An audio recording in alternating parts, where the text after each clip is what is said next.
রমজান মাসের গুরুত্ব ও ফজিলত। রমজান হল ইসলাম ধর্মের পবিত্রতম মাস। এই মাসে মুসলমানরা সিয়াম বা রোজা পালন করে, যা ইসলামের 5টি স্তম্ভের একটি। এটি আত্মশুদ্ধি, তাকওয়া অর্জন এবং আল্লাহর সন্তুষ্টি লাভের এক মহিমান্বিত সময়। রমজান মাসের গুরুত্ব। ১. আল কুরআন অবতীর্ণ হয়েছে। রমজান মাসেই সর্বশেষ ঐশী গ্রন্থ আল কুরআন নাজিল হয়। আল্লাহ তাআলা বলেন, রমজান মাস, যাতে কুরআন নাইল করা হয়েছে মানুষের জন্য হিদায়াতস্বরূপ, আর এতে আছে স্পষ্ট নিদর্শন হিদায়াত ও সত্যমিথ্যার পার্থক্যের দিক। সূরা বাকারা 1-5। ২. তাকওয়া অর্জনের মাস। রোজা মানুষকে আত্মসংযম ও আল্লাহভীতি শেখায়। এটি পাপ থেকে বিরত থাকার ও আত্মশুদ্ধির অন্যতম উপায়। ৩. লাইলাতুল কদরের রাত।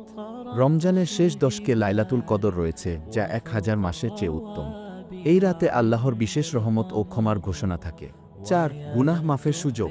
নবী করিম বলেছেন, যে ব্যক্তি ঈমান ও ইহতিসাবের আল্লাহর সন্তুষ্টির জন্য সঙ্গে রমজানের রোজা রাখবে, তার পূর্ববর্তী সব গুনাহ মাফ করে দেওয়া হবে।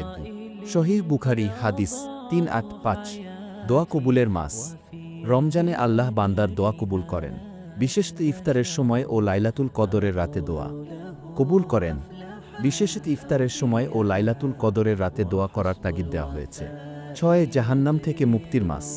রাসূল বলেছেন, রমজানের প্রথম দশক রহমতের, দ্বিতীয় দশক মাগফিরাতের এবং শেষ দশক জাহান্নাম থেকে মুক্তির।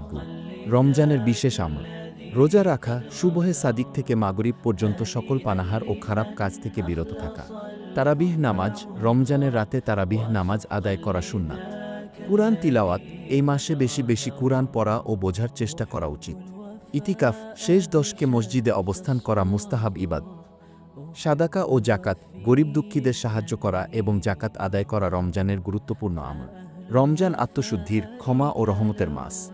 এটি মুসলমানদের জন্য আত্মশুদ্ধি, ধৈর্য এবং তাকওয়া অর্জনের সুবর্ণ সুযোগ।